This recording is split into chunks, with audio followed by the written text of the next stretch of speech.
इस पार्ट के अंदर आज हम लोग रीजनिंग के 16 इंपॉर्टेंट क्वेश्चन को देखेंगे जो कि आपको आने वाले आगामी सभी परीक्षाओं के लिए महत्वपूर्ण होने वाला है। सभी क्वेश्चन इंपॉर्टेंट क्वेश्चन है, अलग अलग पार्ट से लिया गया क्वेश्चन है जो कि आपको आने वाले आगामी सभी परीक्षाओं के लिए ये सारे क्वेश्चन महत्वपूर्ण होने वाले हैं। तो सभी क्वेश्चन को पहले आप लोग खुद से जरूर सॉल्व करने की कोशिश कीजिएगा। चलिए हम लोग एक नंबर क्वेश्चन की ओर चलते हैं।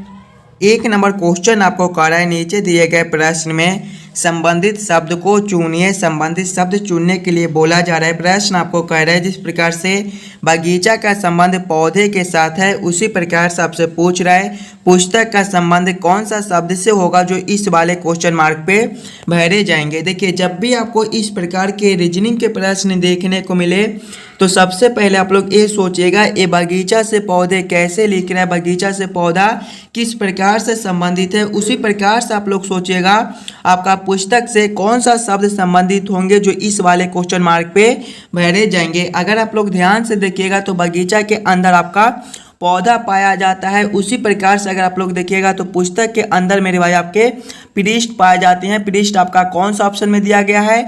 ऑप्शन नंबर बी में दिया गया है जो कि आपके सही उत्तर हो जाएंगे। इस प्रकार से भी आप लोग सोच सकते हो कि पौधे के निर्माण से बगीचा बनता है, उसी प्रकार से पृष्ठ के निर्माण से आपका पुस्तक तैयार किया जाता है। तो ऑप्शन बी इसका सही उत्तर हो जाएगा। चलिए अगले प्रश्न की ओर हम लोग चलेंगे, क्वेश्चन नंबर 2 की ओर। ये रहा क्वेश्चन नंबर 2। क्वेश्चन नंबर 2 आपको कह रहा है नीचे दिए गए प्रश्न में संबंधित संख्या को चुनिए। संबंधित संख्या चुनने के लिए बोला जा रहा है नंबर एनालॉजी रीजनिंग के प्रश्न है। और याद रखिएगा इस प्रकार के प्रश्न आपको सभी एग्जाम में पूछे जाते हैं, तो पहले आप लोग खुद से जरूर सॉल्व करने की कोशिश कीजिएगा। प्रश्न आपको कह रहा है जिस प्रकार से 3476 का संबंध 20 के साथ है उसी प्रकार से आपसे पूछ रहे 4235 का संबंध कौन सा संख्या के साथ होगा जो इस वाले क्वेश्चन मार्क पे भरे जाएंगे। सबसे पहले आप लोग ये सोचिएगा 3476 से आप लोग 20 किस प्रकार से ला सकते हो। हम लोग 3476 को क्या करेंगे ताकि हमारा 20 बन जाए, पहले आप लोग खुद से जरूर सॉल्व करने की कोशिश कीजिएगा। ध्यान से देखिएगा तो 3476 आपका जो है वो 3 4 7 6 से मिलकर बनता है। अगर हम लोग 3476 के सभी संख्याओं को आपस में जोड़ ले यानी कि 3 + 4 करेंगे तो 7, 7 + 7 करेंगे तो 14, 14 + 6 करेंगे मेरे भाई तो आपके 20 हो जाएंगे। देखिए 20 आपका यहाँ पर लिखा हुआ है। उसी प्रकार से संख्या आपका 4235 दिया गया है। देखिएगा 4235 आपके 4 2 3 5 से मिलकर बनते हैं। जिस प्रकार से हम लोग 3476 के सभी संख्याओं को आपस में जोड़ लिए थे उसी प्रकार से हम लोग 4235 के भी सभी संख्याओं को आपस में जोड़ लेंगे। 4 + 2 करेंगे तो 6, 6 + 3 करेंगे तो 9, 9 + 5 करेंगे तो मेरे भाई 14 हो जाएंगे। 14 आपका किसी ऑप्शन में है? ऑप्शन नंबर ए में दिया गया है जो कि आपके सही उत्तर हो जाएंगे। इस वाले क्वेश्चन मार्क पे आपका 14 भरा जाएगा। क्लियर है? सभी क्वेश्चन इंपॉर्टेंट क्वेश्चन है, तो सभी प्रश्न को पहले आप लोग खुद से जरूर सॉल्व करने की कोशिश कीजिएगा। कुछ इसी प्रकार के प्रश्न आपको अभी एग्जाम में पूछे जाते हैं। तो चलिए अगले प्रश्न की ओर हम लोग चलेंगे, क्वेश्चन नंबर 3 की ओर। क्वेश्चन नंबर 3 आपको कह रहा है एक विशिष्ट कोड भाषा में बैड को 412 तथा को मोड को 42113 लिखा जाता है। इस कोड भाषा में रन को किस प्रकार लिखा जाएगा ये आप लोगों से पूछ रहा है। कोडिंग डिकोडिंग से रिलेटेड क्वेश्चन है मेरे भाई, और इस प्रकार के भी प्रश्न आपको सभी एग्जाम में पूछे जाते हैं। तो पहले आप लोग वीडियो को रोककर खुद से जरूर सॉल्व करने की कोशिश कीजिएगा। ये बैड से आपका 412 किस प्रकार से लिख रहा है, मोड से 42113 कैसे लिख रहा है, उसी प्रकार से आपसे पूछ रहा है रन का कोड क्या बनेगा। ध्यान से देखिएगा पहले बैड को आप लोग, तो बैड जो है आपके BAD से मिलकर बनते हैं और इसका कोड देखिएगा 412 लिखा हुआ है। ध्यान से देखिएगा ABCD के क्रमानुसार तो B आपके दूसरे पर आती हैं, A आपके पहले पर आती हैं और D आपके चौथे पर आती हैं। तो 4 देखिए फर्स्ट में लिखा हुआ। अगर हम लोग BAD के उलट दें यानी कि पहले D को लिख देंगे उसके बाद A को उसके बाद B को और इसके ABCD के क्रमानुसार लिखेंगे तो D का कोड आपका 4 हो जाएगा। डी जो है वो ABCD में चौथे नंबर पर आती हैं, ए आपके पहले नंबर पर आती हैं और बी आपके दूसरे नंबर पर आते हैं। देखिए 412 आपका यहाँ पर लिखा हुआ है। उसी प्रकार से मोड को देखेंगे तो मोड जो आपका MUD से मिलकर बनता है, इसको भी पहले हम लोग इधर से उधर कर देंगे तो पहले आपका डी हो जाएगा, उसके बाद आपका एम, उसके बाद आपका यू हो जाएगा, उसके बाद आपका एम हो जाएगा और इसे भी हम लोग ABCD के क्रमानुसार लिख देंगे। तो डी आपके चौथे नंबर पर आते हैं, यू आपके 21वें नंबर पर आते हैं और एम आपके 13वें पर आते हैं। देखिए 42 113 आपका यहाँ पर लिखा हुआ है, यानी कि इसी प्रकार से इस प्रश्न को हम लोग सॉल्व कर सकते हैं।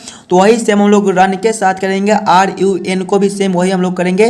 पहले हम लोग इधर से उधर कर देंगे, यानी कि पहले आपका N हो जाएगा, उसके बाद आपका U हो जाएगा, उसके बाद मेरे भाई आपका R हो जाएगा। जब NUR को हम लोग ABCD के क्रमानुसार लिखेंगे तो N जो है वो आपके ABCD में 14वें नंबर पर आते हैं, U आपके 21वें नंबर पर आते हैं और R आपके 18वें पर आते हैं। कौन सा ऑप्शन में आपका 14 21 18 लिखा हुआ है। 14 21 18 आपके ऑप्शन नंबर ए में दिए गए हैं, जो कि आपके सही उत्तर हो जाएंगे। जिस प्रकार से बैड का कोड 412 है, मोड का कोड 42 113 है, उसी प्रकार से रन का कोड आपका 14 21 18 हो जाएगा। क्वेश्चन नंबर 3 का आपका ऑप्शन ए जो है वो सही हो जाएगा। चलिए अगले प्रश्न की ओर हम लोग चलेंगे, क्वेश्चन नंबर 4 की ओर। नंबर 4 आपको कह रहा है नीचे दिए गए प्रश्न में संबंधित अक्षरों को चुनिए। संबंधित अक्षर चुनने के लिए बोला जा रहा है। प्रश्न आपको कह रहा है जिस प्रकार से EGI का संबंध BDF के साथ है, उसी प्रकार से आपसे पूछ रहा है KMO का संबंध कौन सा अक्षर से होगा, जो इस वाले क्वेश्चन मार्क पे भरे जाएंगे। जब भी आपको इस प्रकार के रीजनिंग के प्रश्न देखने को मिले तो सबसे पहले आप लोग ये सोचिएगा EGI से ये BDF किस प्रकार से लिख रहा है, EGI से BDF किस प्रकार से संबंधित है। उसी प्रकार से आप लोग सोचिएगा आपका KMO से कौन सा अक्षर संबंधित होगा, जो इस वाले क्वेश्चन मार्क पे भरे जाएंगे। सबसे पहले हम लोग EGI को देखेंगे। देखिए पहले आपका EGI लिखा हुआ है और इससे क्या लिखा हुआ है, BDF लिखा हुआ है। ध्यान से देखिएगा सिंगल अक्षर को, तो E से आपका B लिखा हुआ है, E आपके 5वें पर आती हैं और B आपके दूसरे पर आती हैं, इसमें आपका -3 हो जाएगा। G से आपका D लिखा हुआ है। देखिए G आपके ABCD के क्रमानुसार में 5वें, G आपके 7वें पर आती हैं और D आपके जो है वो चौथे पर आती हैं, इसमें भी आपका -3 है। आगे देखिएगा I से आपका F लिखा हुआ है। I आपके ABCD के क्रमानुसार में 9वें पर आती हैं और F आपके 6ठे पर आती हैं, इसमें भी आपका -3 हो जाएगा। -3 तो आगे भी हम लोग KMO के साथ भी -3 कर देंगे। देखिएगा पहले आपका K है, उसके बाद M है, उसके बाद O है, इसके भी तीनों अक्षर में -3 करना है। देखिए पहले हम लोग K -3 करेंगे तो आपका कितना हो जाएगा, K आपके 11वें पर होते हैं, 11 - 3 आपका 8 हो जाएगा और 8वें पर आपका H होता है। आगे देखिएगा आपका M है, M -3 आपके कितने हो जाएंगे, M आपके 13वें पर होते हैं, 13 - 3 10 और 10वें पर आपका J होता है। आगे देखिएगा आपका O है, O -3 आपका कितना हो जाएगा, O आपके 15वें पर होते हैं, 15 - 3 12 और 12वें पर आपका L होता है। कौन सा ऑप्शन में आपका HJL लिखा हुआ है, HJL आपके ऑप्शन नंबर C में दिए गए हैं, जो कि आपके सही उत्तर हो जाएंगे। इस वाले क्वेश्चन मार्क पे आपका HJL भरा जाएगा। क्लियर है। चलिए अगले प्रश्न की ओर हम लोग चलेंगे, क्वेश्चन नंबर 5 की ओर। क्वेश्चन नंबर 5 आपको कह रहा है लुप्त संख्या ज्ञात करें। मिसिंग नंबर से रिलेटेड क्वेश्चन आपका यहाँ पर क्वेश्चन मार्क है। इन्हीं क्वेश्चन मार्क पे कौन सी संख्या भरी जाएगी, ये आप लोगों से पूछ रहा है। मिसिंग नंबर से रिलेटेड क्वेश्चन आपको सभी एग्जाम में पूछे जाते हैं, तो पहले आप लोग खुद से जरूर सॉल्व करने की कोशिश कीजिएगा। इस वाले क्वेश्चन मार्क पे आपका कौन सा संख्या भरा जाएगा। जब भी आपको मिसिंग नंबर से रिलेटेड क्वेश्चन देखने को मिले मेरे भाई, तो पहले आप लोग क्वेश्चन को पैटर्न को समझने की कोशिश कीजिएगा। आपका किस प्रकार का प्रश्न दिया गया है, इसे हम लोग कैसे जल्द से जल्द सॉल्व कर सकते हैं। देखिएगा आपका यहाँ पर क्वेश्चन मार्क है और नीचे की ओर संख्या को देखिएगा तो आपका बड़ा संख्या है 120 45 और उसके बाद क्वेश्चन मार्क। तो ऐसे प्रश्न को हम लोग इस लाइन से सॉल्व करने की कोशिश करेंगे। 1 और 11 से 120 कैसे लिख रहा है, 2 और 7 से 45 कैसे लिख रहा है। उसी प्रकार से हम लोग सोचेंगे आपका 3 और 5 से कौन सा संख्या बनेगा, जो इस वाले क्वेश्चन मार्क पे भरे जाएंगे। देखिए पहले हमें 1 और 11 से 120 लाना है। हम लोग 1 और 11 को क्या करेंगे ताकि हमारा 120 बन जाए। देखिए पहला संख्या आपका 1 है और दूसरा संख्या 11 दिया गया है और इसी से हमें 120 लाना है। अगर हम लोग पहले दूसरा संख्या प्लस करेंगे, पहला संख्या गुना करेंगे, दूसरा संख्या माइनस करेंगे पहला संख्या, तो आपका कितना हो जाएगा 11 प्लस 1 मेरे भाई आपके 12 हो जाएंगे। गुना करेंगे 11 माइनस 1 आपके 10 हो जाएंगे। 12 गुना 10 आपके 120 होते हैं। देखिए 120 आपका यहाँ पर लिखा हुआ है। अगर वही सेम अगर हम लोग इसमें करेंगे तो इसमें दूसरा संख्या आपका 7 है। 7 प्लस करेंगे पहला संख्या तो पहला संख्या आपका 2 है। 7 प्लस 2 गुना करेंगे, 7 माइनस करेंगे 2 पहला संख्या, दूसरा संख्या माइनस पहला संख्या, तो आपका कितना हो जाएगा 7 प्लस 2 आपके 9 हो जाएंगे। गुना करेंगे 7 माइनस 2 आपके 5 हो जाएंगे। 9 गुना 5 मेरे भाई आपके 45 होते हैं।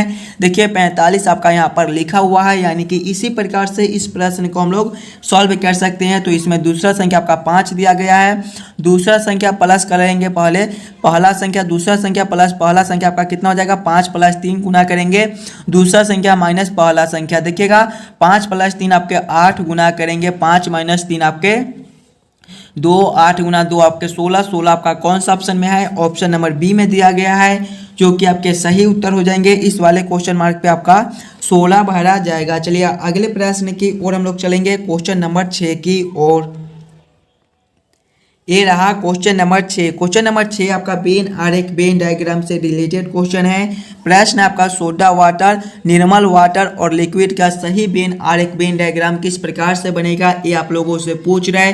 पहले आप लोग इन्हीं तीनों शब्दों को ध्यान से देखिएगा और समझने की कोशिश कीजिएगा कौन किसके साथ संबंधित है, किसके अंदर हम लोग किसको रख सकते हैं। देखिएगा सोडा वाटर है, निर्मल वाटर है और लिक्विड है। ध्यान से देखिएगा मेरे भाई, तो लिक्विड के अंदर ही आपके निर्मल वाटर और सोडा वाटर दोनों होते हैं। तो लिक्विड के अंदर हम लोग सोडा वाटर और निर्मल वाटर दोनों को रख देंगे। तो इसका वेन आरेख वेन डायग्राम कुछ इस प्रकार से बनेगा, जो कि ऑप्शन नंबर ए में दिया गया है। क्वेश्चन नंबर 6 का आपका ऑप्शन ए जो है वो सही हो जाएगा। लिक्विड के अंदर ही आपका सोडा वाटर और निर्मल वाटर दोनों आ जाएंगे और सोडा वाटर आपके अलग होते हैं, निर्मल वाटर आपके अलग होते हैं। तो इसका वेन आरेख वेन डायग्राम कुछ इस प्रकार से बनेगा, जो कि ऑप्शन नंबर ए में दिया गया है। चलिए अगले प्रश्न की ओर हम लोग चलेंगे, क्वेश्चन नंबर 7 की ओर।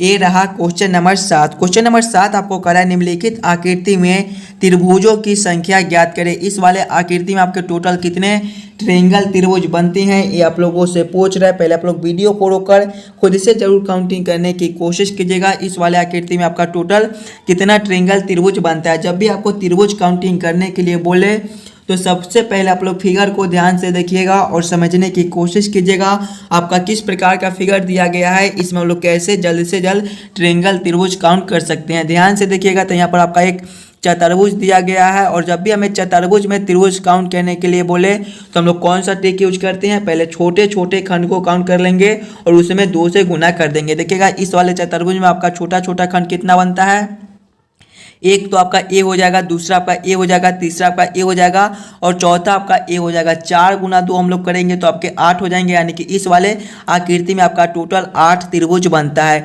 आगे देखिएगा तो आपका 9वां त्रिभुज जो आपका ए हो जाएगा, 10वां आपका मेरे भाई ए हो जाएंगे, 11वें आपके ए हो जाएंगे और ध्यान से देखिएगा तो 12वां जो है आपका यहाँ से लेकर यहाँ तक भी एक त्रिभुज बनता है, ये आपके 12वें हो जाएंगे और 13वें को देखिएगा तो यहाँ से लेकर यहाँ तक भी एक बनता है, ये आपके 13वें हो जाएंगे और 14वें मेरे भाई ध्यान से देखिए सबसे बड़ा वाला यहाँ से लेकर यहाँ तक भी एक त्रिभुज है, ये आपका 14वां हो जाएगा। 14 आपके कौन सा ऑप्शन में दिए गए हैं, ऑप्शन नंबर बी में दिए गए हैं, जो कि आपके सही उत्तर हो जाएंगे। इस वाले आकृति में आपका टोटल 14 ट्रायंगल त्रिभुज बनता है। क्लियर है। चलिए अगले प्रश्न की ओर हम लोग चलेंगे, क्वेश्चन नंबर 8 की ओर। ये रहा क्वेश्चन नंबर 8। क्वेश्चन नंबर 8 आपको कह रहा है यदि ए का अर्थ भाग है, सी का अर्थ घटाव है, डी का अर्थ जोड़ है तथा बी का अर्थ गुना है तो 15A 3D 24C 12B 2 बराबर क्वेश्चन मार्क। इन्हीं क्वेश्चन मार्क पे कौन सी संख्या भरी जाएगी, ये आप लोगों से पूछ रहा है। जब भी आपको इस प्रकार के रीजनिंग के प्रश्न देखने को मिले मेरे भाई, तो सबसे पहले आप लोग प्रश्न को ध्यान से पढ़िएगा और समझने की कोशिश कीजिएगा प्रश्न आपको क्या कह रहा है। ऐसे प्रश्न को हम लोग कैसे जल्दी से जल्दी सॉल्व कर सकते हैं। देखिए प्रश्न आपको कह रहा है कि ए का अर्थ भाग है, यानी कि जहाँ पर ए है वहाँ पे हम लोग भाग को रखेंगे, सी का अर्थ आपका घटाव है, जहाँ पे सी है वहाँ पे घटाव को रखना है, डी का अर्थ आपका जोड़ है, जहाँ पे डी दिया गया है वहाँ पे हम लोग जोड़ को रखेंगे, और बी का अर्थ आपका गुना है, जहाँ पे बी है वहाँ पे गुना को रखकर इस समीकरण को हम लोग हल कर लेंगे। देखिएगा पहले आपका 15 ए है, 15 ए का अर्थ आपका भाग, तो यहाँ पर भागा 3 हो जाएंगे। उसके बाद आपका डी का अर्थ देखिएगा, डी का अर्थ आपका जोड़, तो यहाँ पर आपके जोड़ 24 हो जाएंगे। उसके बाद आपका सी का अर्थ देखिएगा घटाओ, तो यहाँ पर घटाओ 12 हो जाएंगे। उसके बाद आपका बी का अर्थ गुना, तो यहाँ पर आपके गुना 2 हो जाएंगे। जब इस समीकरण को हम लोग हल करेंगे तो पहले आपके भाग के काम हो जाएंगे, उसके बाद गुना के, उसके बाद घटाओ के, उसके बाद जोड़ के। हम लोग पहले भाग के काम करेंगे।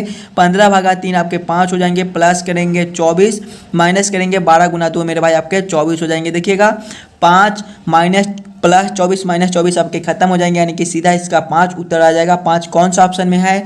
ऑप्शन नंबर ए में दिया गया है, जो कि आपके सही उत्तर हो जाएंगे। इस वाले क्वेश्चन मार्क पे आपका 5 भरा जाएगा। क्लियर है? चलिए अगले प्रश्न की ओर हम लोग चलेंगे, क्वेश्चन नंबर 9 की ओर। 9 आपको कराए दिए गए प्रश्न में विषम अक्षरों को पहचान करें। विषम अक्षर चुनने के लिए बोला जा रहा है। प्रश्न आपको कर रहा है कि चारों ऑप्शन में सबसे अलग ऑप्शन कौन सा है। जब भी आपको इस प्रकार के रीजनिंग के प्रश्न देखने को मिले तो पहले आप लोग चारों ऑप्शन को ध्यान से देखिएगा और समझने की कोशिश कीजिएगा।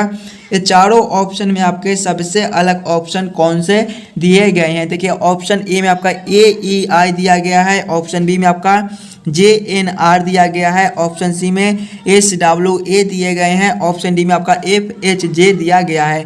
ध्यान से देखिएगा AEI है पहले। अगर ए से ई को देखिएगा मेरे भाई तो ए आपके पहले नंबर पर आती हैं, ई आपके 5वें पर आती हैं, इसमें आपका +4 है। आगे देखिएगा ई से आपका आई दिया गया है, ई आपके 5वें पर आते हैं, आई आपके 9वें पर आते हैं, इसमें भी आपके +4 है। आगे देखिएगा जे से आपका एन दिया गया है, जी आपके 10वें पर आते हैं, एन आपके 14वें पर आते हैं, +4 है। आगे देखिएगा एन से आपका आर दिया गया है, एन आपके 14वें पर आती हैं, आर आपके 18वें पर आते हैं, +4 है। एस से डब्ल्यू दिया गया है, एस जो है वो आपके 19वें पर आते हैं, डब्ल्यू आपके जो है वो मेरे भाई 23वें पर आती हैं, इसमें भी आपका +4 है। आगे देखिएगा डब्ल्यू से आपका ए दिया गया है, डब्ल्यू जो है आपके 23वें पर आती हैं, ए आपके पहले पर आती हैं। और याद रखिएगा ABCD में आपके टोटल 26 अक्षर होते हैं, 26 के बाद हम लोग फिर से 1 2 काउंट करते हैं, तो इसमें भी आपका +4 है। आगे देखिएगा एफ से आपका एच दिया गया है, एफ आपके 6ठे पर आती हैं, एच आपके 8वें पर आती हैं, इसमें आपके +2 हो जाएंगे। एच से आपका जे दिया गया है, एच आपके 8वें पर आती हैं, जी आपके 10वें पर आते हैं, इसमें भी आपका +2 है। सभी में देखिएगा +4 दिया गया है, लेकिन इसमें देखिए +2 दिया गया है, तो सबसे अलग आपका ऑप्शन डी हो जाएगा। क्वेश्चन नंबर 10 का आपका सही उत्तर ऑप्शन डी हो जाएगा, यही आपका सबसे अलग अक्षर दिया गया है। चलिए अगले प्रश्न की ओर हम लोग चलेंगे, क्वेश्चन नंबर 10 की ओर। ये रहा क्वेश्चन नंबर 10। क्वेश्चन नंबर 10 आपको कह रहा है नीचे दिए गए निम्नलिखित शब्दों का सही क्रम बताएं। उपसंहार, अध्याय, विषय सूची, आमुख, आवरण का सही क्रम क्या बनेगा, ये आप लोगों से पूछ रहे हैं। पहले आप लोग सभी शब्दों को ध्यान से पढ़िएगा और समझने की कोशिश कीजिएगा कि इसका सही क्रम क्या बन जाएगा। देखिए पहले आपका उपसंहार है, अध्याय है, विषय सूची है, आमुख है, आवरण है। देखिए इसमें सबसे पहले मेरे भाई आपके आवरण हो जाएंगे, यानी कि 5 नंबर। आवरण के बाद आपका हो जाएगा विषय सूची, यानी कि 3 नंबर। विषय सूची के बाद आपका आमुख हो जाएगा, यानी कि 4 नंबर। आमुख के बाद मेरे भाई आपके अध्याय हो जाएंगे, यानी कि 2 नंबर। अध्याय के बाद आपका उपसंहार हो जाएगा, यानी कि 1 नंबर। कौन सा ऑप्शन में आपका 5 3 4 2 1 दिया गया है। 5 3 4 2 1 आपके ऑप्शन नंबर डी में दिए गए हैं, जो कि आपके सही उत्तर हो जाएंगे। ये सभी शब्दों का जो सही क्रम है वो सबसे पहले आपका आवरण, आवरण के बाद आपका विषय सूची, विषय सूची के बाद आपका हो जाएगा आमुख, आमुख के बाद आपका हो जाएगा अध्याय, और इसके बाद आपका हो जाएगा उपसंहार। क्वेश्चन नंबर 10 का आपका ऑप्शन डी सही हो जाएगा। चलिए अगले प्रश्न की ओर हम लोग चलेंगे, क्वेश्चन नंबर 11 की ओर। ये रहा क्वेश्चन नंबर 11। क्वेश्चन नंबर 11 आपको कह रहा है नीचे दिए गए अक्षर श्रृंखला को पूरा करें। अक्षर श्रृंखला से रिलेटेड क्वेश्चन आपका एक अक्षर श्रृंखला दिया गया है और यहाँ पर क्वेश्चन मार्क है। इन्हीं क्वेश्चन मार्क पे कौन से अक्षर भरे जाएंगे ये आप लोगों से पूछ रहे हैं। जब भी आपको अक्षर श्रृंखला से रिलेटेड क्वेश्चन देखने को मिले मेरे भाई, तो सबसे पहले आप लोग अक्षर श्रृंखला को ध्यान से देखिएगा और समझने की कोशिश कीजिएगा कि आपका किस प्रकार का अक्षर श्रृंखला दिया गया है। इसे हम लोग कैसे जल्द से जल्द सॉल्व कर सकते हैं। देखिए सबसे पहले आपका NO दिया गया है, NOA इसके आगे देखिएगा तो PQB दिया गया है, इसके आगे देखिएगा तो RSC दिया गया है और इसके आगे मेरे भाई आपके क्वेश्चन मार्क दिए गए हैं। ध्यान से देखिएगा सिंगल सिंगल अक्षर को, तो N से P दिया गया है। देखिए N आपके 14वें पर होते हैं, P आपके 16वें पर होते हैं, +2 है, P से आपका R है मेरे भाई, P आपके 16वें पर होते हैं, R आपका 18वें पर होते हैं, इसमें भी आपका +2 है, +2 तो आगे भी आपका +2 हो जाएगा। R+2 आपके कितने हो जाएंगे, R आपके 18वें पर होते हैं, 18 + 2 20 और 20वें पर आपका T होता है, यानी कि इसमें पहला अक्षर जो है वो आपका T हो जाएगा। दूसरे को देखिएगा तो O से आपका Q लिखा हुआ है, वो आपके 15वें पर होते हैं, Q आपके जो है वो 17वें पर होते हैं, +2 है। आगे देखिएगा Q से आपका S है, इसमें भी आपके +2 हो जाएंगे, Q आपके 17वें पर होते हैं, S आपके 19वें पर होते हैं, तो आगे भी आप लोग +2 कर दीजिएगा। S+2 आपके कितने हो जाएंगे, S आपके 19वें पर होते हैं, 19 + 2 21 और 21वें पर मेरे भाई आपका U होता है। आगे देखिएगा आपका A से B लिखा हुआ है +1 है, B से आपका C लिखा हुआ है +1 है, तो आगे भी आप लोग +1 कर दीजिएगा। C + 1 आपके D हो जाएंगे। कौन सा ऑप्शन में आपका TUD लिखा हुआ है, TUD आपके ऑप्शन नंबर A में दिए गए हैं, जो कि आपके सही उत्तर हो जाएंगे। इस वाले क्वेश्चन मार्क पे आपका TUD भरा जाएगा। क्लियर है। चलिए अगले प्रश्न की ओर हम लोग चलेंगे, क्वेश्चन नंबर 12 की ओर। ये रहा क्वेश्चन नंबर 12। क्वेश्चन नंबर 12 आपको कह रहा है नीचे दिए गए श्रृंखला को पूरा करें। श्रृंखला सीरीज से रिलेटेड क्वेश्चन है मेरे भाई। जब भी आपको श्रृंखला सीरीज से रिलेटेड क्वेश्चन देखने को मिले तो पहले आप लोग श्रृंखला को ध्यान से देखिएगा और समझने की कोशिश कीजिएगा। देखिए यहाँ पर आपका एक श्रृंखला दिया गया है और यहाँ पर क्वेश्चन मार्क है। इन्हीं क्वेश्चन मार्क पे कौन सी संख्या भरी जाएगी ये आप लोगों से पूछ रहा है। पहले आप लोग ध्यान से श्रृंखला को देखिए और समझने की कोशिश कीजिएगा। इंपॉर्टेंट क्वेश्चन है, श्रृंखला सीरीज से रिलेटेड क्वेश्चन आपको सभी एग्जाम में पूछे जाते हैं। देखिए सबसे पहले आपका 4 लिखा हुआ है, 4 के आगे आपका 5.2 दिया गया है, 5.2 के आगे आपका 6.4 दिया गया है, इसके आगे आपका क्वेश्चन मार्क है और इसके आगे आपका 8.8 दिया गया है। ध्यान से देखिएगा तो 4 से आपका 5.2 है, इसमें मेरे भाई 1.2 ऐड कर दिया गया है, यानी कि +1.2 कर दिया गया है। आगे देखिएगा 5.2 से आपका 6.4 है, इसमें भी आपका +1.2 कर दिया गया है। देखिएगा +1.2 +1.2 तो आगे भी हम लोग +1.2 कर देंगे, तो 6.4 + 1.2 आपके कितने हो जाएंगे मेरे भाई 7.6 हो जाएंगे। 7.6 आपका कौन सा ऑप्शन में है, ऑप्शन नंबर C में दिया गया है, जो कि आपके सही उत्तर हो जाएंगे। इस वाले क्वेश्चन मार्क पे आपका 7.6 भरा जाएगा। आगे देखिएगा, आगे जब हम लोग 1.2 करेंगे +1.2 करेंगे तो आपका 8.8 हो जाएगा। आगे आपका 8.8 दिया गया है, यानी कि इस वाले क्वेश्चन मार्क पे आपका 7.6 भरा जाएगा। ऑप्शन C इसका सही हो जाएगा। चलिए अगले प्रश्न की ओर हम लोग चलेंगे, क्वेश्चन नंबर 13 की ओर। क्वेश्चन नंबर 13 आपको कह रहा है सुंदर ने 5 किलोमीटर उत्तर दिशा में यात्रा की, तब वह पूर्व में घुमा और 6 किलोमीटर की यात्रा की, फिर वह दक्षिण में घुमा और 5 किलोमीटर की यात्रा की, वह प्रस्थान स्थल से कितनी दूरी पर है ये आप लोगों से पूछ रहा है। जब भी आपको इस प्रकार के प्रश्न देखने को मिले तो सबसे पहले आप लोग ये याद कर लीजिएगा कि पूर्व मेरे भाई आपके इस दिशा में होती हैं, पश्चिम को देखिएगा तो आपका इस दिशा में होता है, उत्तर को देखिएगा तो आपका ऊपर हो जाएगा और दक्षिण मेरे भाई आपके नीचे होती हैं। अब प्रश्न को ध्यान से पढ़िएगा और समझने की कोशिश कीजिएगा। देखिए सुंदर ने 5 किलोमीटर उत्तर दिशा में यात्रा की। देखिएगा उत्तर आपका ऊपर की ओर है, यानी कि ए वाला दिशा में वह 5 किलोमीटर जाता है। आगे प्रश्न को पढ़िएगा, तब वह पूर्व में घुमा और 6 किलोमीटर की यात्रा की। पूरा आपका देखिएगा इस दिशा में मेरे भाई, यानी कि ए वाला दिशा में वह चलता है, फिर से 6 किलोमीटर। आगे प्रश्न को पढ़िएगा, फिर वह दक्षिण में घुमा और 5 किलोमीटर यात्रा की। देखिएगा दक्षिण आपका नीचे की ओर है, यानी कि ए वाला दिशा में वह फिर से 5 किलोमीटर चलता है, तो उसका जो प्राथमिक स्थान से दूरी कितना है ये आप लोगों से पूछ रहा है। देखिए वह यहाँ से चलना स्टार्ट किया है, यानी कि प्राथमिक बिंदु जो है उसका यहाँ पर हो जाएगा और यहाँ से यहाँ तक की दूरी आपसे पूछ रहा है कि कितना बनता है। देखिएगा यहाँ पर 5 किलोमीटर ऊपर जाता है और 5 किलोमीटर नीचे जाता है, ये दोनों आपके खत्म हो जाएंगे और ये वाला दूरी आपका सिर्फ बच जाएगा 6 किलोमीटर, तो नीचे भी आपका 6 किलोमीटर ही हो जाएगा। 6 किलोमीटर कौन सा ऑप्शन में देखिएगा, ऑप्शन नंबर D में दिया गया है, जो कि आपके सही उत्तर हो जाएंगे। सुंदर जो है प्राथमिक बिंदु से 6 किलोमीटर दूरी तय करता है, ऑप्शन D इसका सही हो जाएगा। चलिए अगले प्रश्न की ओर हम लोग चलेंगे, क्वेश्चन नंबर 14 की ओर। ये रहा क्वेश्चन नंबर 14। क्वेश्चन नंबर 14 को करें नीचे दिए गए प्रश्न में विषम शब्दों को पहचान के लिए विषम शब्द चुनने के लिए बोला जा रहा है। जब भी आपको विषम शब्द चुनने के लिए बोले तो पहले आप लोग चारों ऑप्शन को ध्यान से देखिएगा और समझने की कोशिश कीजिएगा ये चारों ऑप्शन में आपके सबसे अलग ऑप्शन कौन से दिए गए हैं। ऑप्शन ए में आपका मकान है, ऑप्शन बी में आपका अस्तलव है, ऑप्शन सी में झोपड़ी है, ऑप्शन डी में कुटिया दिया गया है।